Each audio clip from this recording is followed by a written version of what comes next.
A turma da terceira série. Olha eu aqui de novo, professora Marra, mais uma semana na graça de Deus.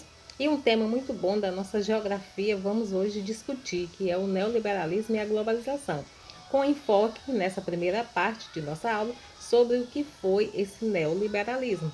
Pois bem, a gente vai reconhecer os princípios dessa doutrina econômica que atuou no mundo na década de 90, praticamente no fim da Guerra Fria, já que a bipolaridade da Guerra Fria, né, gradativamente foi cedendo espaço para um mundo mais tecnológico, para um mundo mais competitivo com relação ao sistema de comércio. Então vamos começar definindo o termo neoliberalismo. Neoliberalismo é como um conjunto de ideias políticas e econômicas capitalistas que defende a não participação do Estado na economia.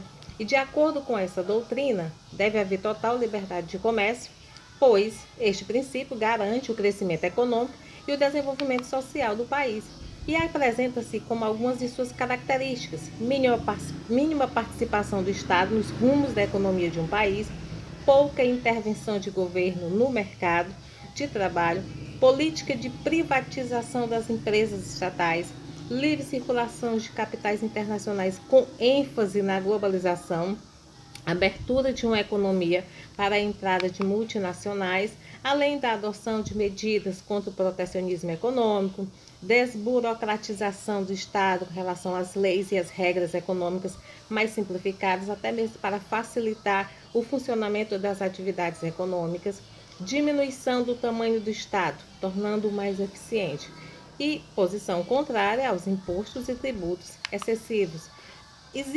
Existiram algumas críticas ao neoliberalismo, né? Dentro dos críticos, eles afirmavam que a economia neoliberal só beneficia as grandes potências econômicas, ou seja, as empresas multinacionais.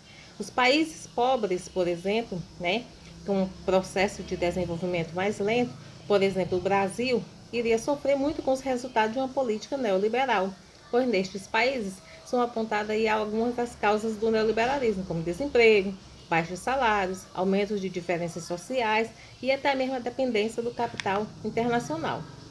Para os críticos com pontos positivos, os defensores do neoliberalismo acreditam que este sistema é capaz de proporcionar o desenvolvimento econômico e social de um país. Defendem que o neoliberalismo deixa a economia mais competitiva, proporcional ao desenvolvimento tecnológico e, através de uma livre concorrência, faz os preços, então, até caírem diante da inflação.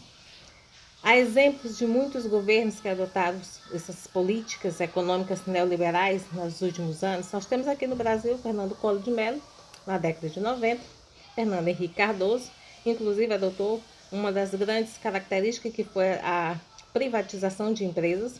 No Chile teve Eduardo Freire, teve nos Estados Unidos Ronald Reagan, George Bush, tá? No Reino Unido, Margaret Thatcher. Isso aí só são exemplos de alguns dos representantes desses países que adotaram essas medidas neoliberais.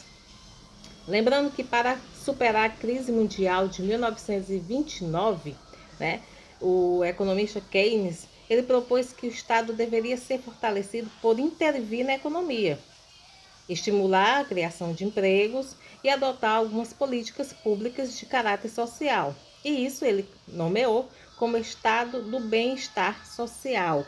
O que seria esse estado do bem-estar social? O welfare state, tá? Surgia assim esse símbolo que seria adotado como uma cartilha aí do keynesianismo. Em seguida, aí, diante dos Estados Unidos, Frank Delano Roosevelt também adotou algumas medidas, né, em 1933, com o New Deal, novo acordo, medidas de intervenção no Estado. Segundo eles, garantia assim teses de melhores desenvolvimentos e controlaria assim o Estado que estava vivendo os países diante das crises econômicas e financeiras. Aqui fica a nossa primeira parte de aula. No nosso plural, a gente vai discutir mais sobre esse tema e propor algumas atividades em grupos também para a gente ter mais conhecimento, tá? Aguardo vocês e até já.